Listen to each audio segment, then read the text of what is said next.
Hello everybody, welcome back to the channel. I hope you're having a lovely day.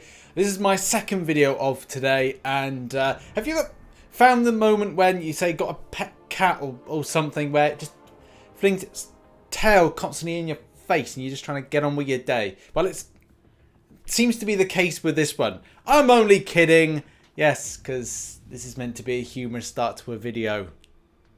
But what we're going to do is going to have a little bit of a look on Tigra, whether or not it's a character for most people, are there things that I like about it, things that I don't, and also just do some pros and cons at the end of it. And yeah, let's just get into it.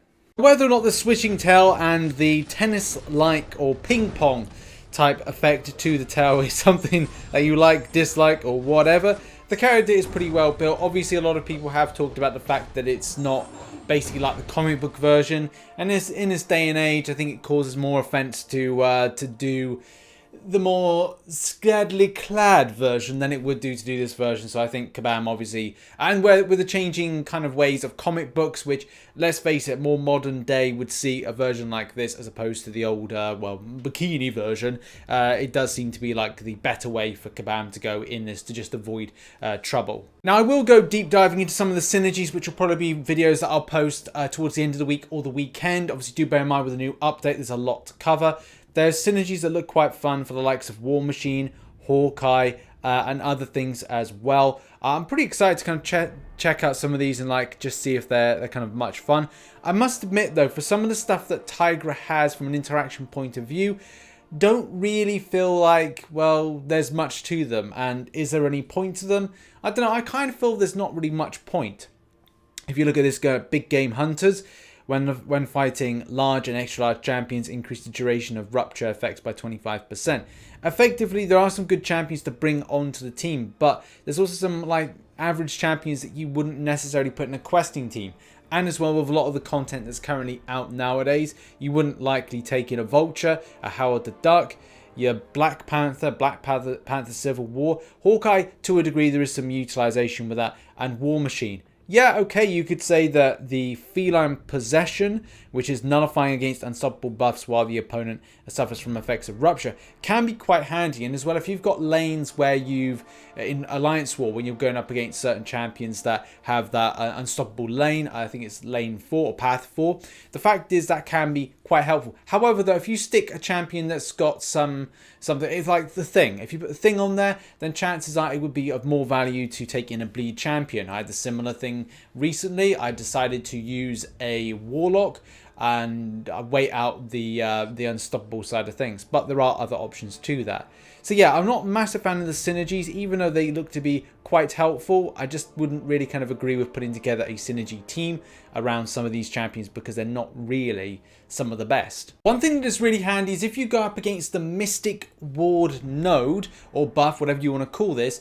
This is something that is a frustration for a lot of players that maybe want to bring in mystical champions. And the advantage of a Tigra is that she doesn't nullify, she neutralizes. The same way with a lot of like buff immunity, so to speak. There's something that's in the working that just allows for a bypass of that Mystic Ward thing. Because let's face it, most of the time we see champions that are Mystic related, and it's like they'll say they stagger or they have nullify, which affects a lot of the Mystic class, and it's good to see that there's a few Mystics out there that have that ability to suppress buffs, but at the same time not classify themselves as being nullifiers. Also, the champion benefits from physical damage. Now, I want to say this is unavoidable damage, but let's face it, it's not going to be a case you're going up against this champion uncollected and finally you're going to take a load of unavoidable damage. It's going to be a case just don't get hit and you'll be fine. This is when I have mixed thoughts. Now, I like the champion doing the miss thing, you know, when you charge up the heavy attack,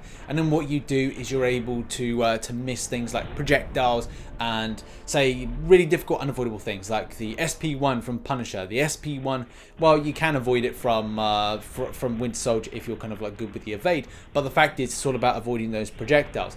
And again, it's all based on timing, so if you mess up your timing, it can really punish you, and as well, it can be further worse with the timing if you decide to go into heavy attack late, and what you do is you'll go shooting at the enemy, and then you find yourself being clipped, and then you going into a 5-hit combo, which could be, with a lot more difficult content, really kind of like the end, and will cost you more for the risks you're going to take. So this is a champion that you need to teach yourself on more, and as well get it locked down when it comes to making those heavy attacks work. Even more so when you're trying to do the second part of the heavy attack, which is if Tigra interrupts the opponent's attack or causes them to miss while charging this attack, each hit inflicts rupture, dealing 7 to 5.5 physical damage over 18 seconds. Obviously that is rarity depending, and that number will change and fluctuate. Now, I've had some success with this, but again, it goes down to risk factor and as well the extent of training yourself on one specific champion, and essentially making this more of a lead champion for a lot of players. If you are invested in the time to cultivate this, to make it more of a kind of a higher damage output champion, getting in those ruptures and getting in that additional physical damage. This very much feels like a champion you've got to keep on top of in order to then do some damage output, similar to Red Guardian in that it's a case of if you kind of dawdle around whilst things are expiring, then it's not going to be too good. The same thing with ruptures and how they appear on this champion for physical damage. So it's a case you've got to keep the pressure up if you want to get the best out of this. And you might have to play very aggressively. This actually might be quite handy for things like Bane nodes in Act 5, as you're able to swipe back and go into unblockable, which obviously then kind of keeps your pressure up so you're not kind of getting that degen effect on you. And as well, that other effect of Act 5, when you've got the degen on you, you have to swap it back to the enemy. Can't remember off the top of my head. This game has so many nodes, buffs, and interactions, it's hard to keep up from now and again. But there's a lot to kind of like speak of further as to whether or not the methods are there. Do you go SP1 to SP1, SP1 to SP2, and try and see if you can do more damage? You know, that's the thing. Keep those debuffs on, smashing an SP2 if the enemy's got a load of debuffs on them. Each damaging debuff on the opponent, so if you kind of find a way to kind of put some great for kind of like suicide mastery interaction even. So if an enemy has got damaging debuffs very early on, smashing with an SP2 can obviously be beneficial then for a good amount of damage output. So watch out for running suicide masteries in alliance wars and any other content that there's an interaction like that. And it would be good if there was some kind of synergy out there. You can put some kind of damaging debuffs on the enemies, so that therefore you can just go, right, well, I've added more, I can then do more damage off an SP2. That would be great. Obviously there are champions that do put debuffs, but they're non-damaging ones. So Mr. Fantastic, you can put on a Petrify, you can put on a power suppression, like a power lock or power, just power suppression buff, debuff even. So that's not a damaging debuff, that's a non-damaging debuff. So if you were able to add more on, would you do like SP2 damage that's just like greater than what it is? But you know, maybe that's something Kabam could put in the future.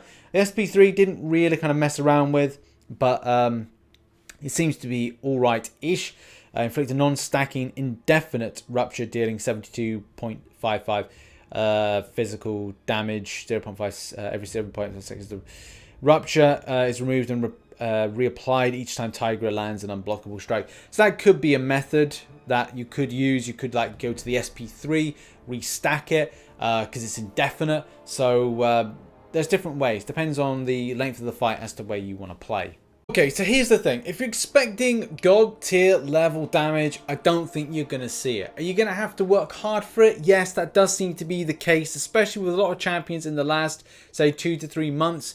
There's not been anything that's really stood out to be a case that you do not have to work very hard to get the max amount of damage. And in this case, you will have to try and get those ruptures as building as possible. The largest stack that I've done is probably about 10, without having to put a huge amount of effort in, but that has required a lot of just kind of focusing, a bit too much than I would actually like. And unfortunately, I don't know if I'm overly won over by the heavy attack mechanic, that if you charge, obviously you're able to get that miss up, and as well, just like timing is essential. Now, I don't think this will be a champion I want to extensively learn and want to just put too much effort into, because it's going to be a case I just don't really see any value in it.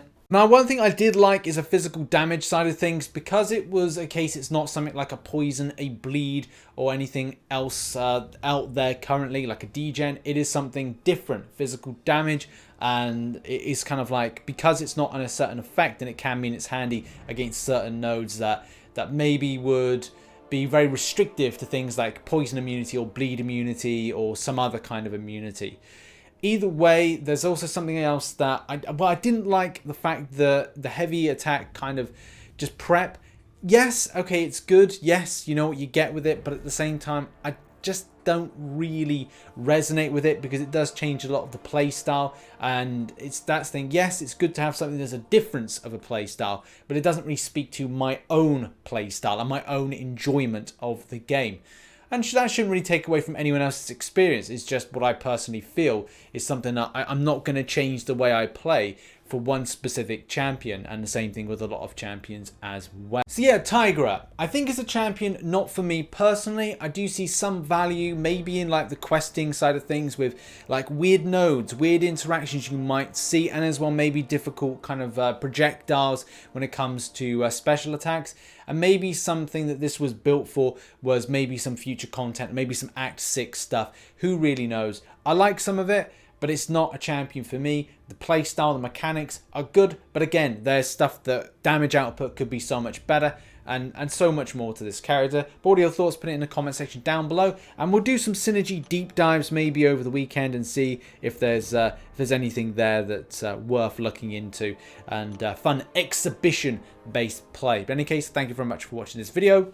Yeah, don't forget to check out the video that I posted earlier today, all about the compensation situation and the extent of rifts you can get with DNA 3000's forum post. And don't forget to check out some other stuff over here. I will be posting some new stuff to the Rich's Realm channel very, very soon.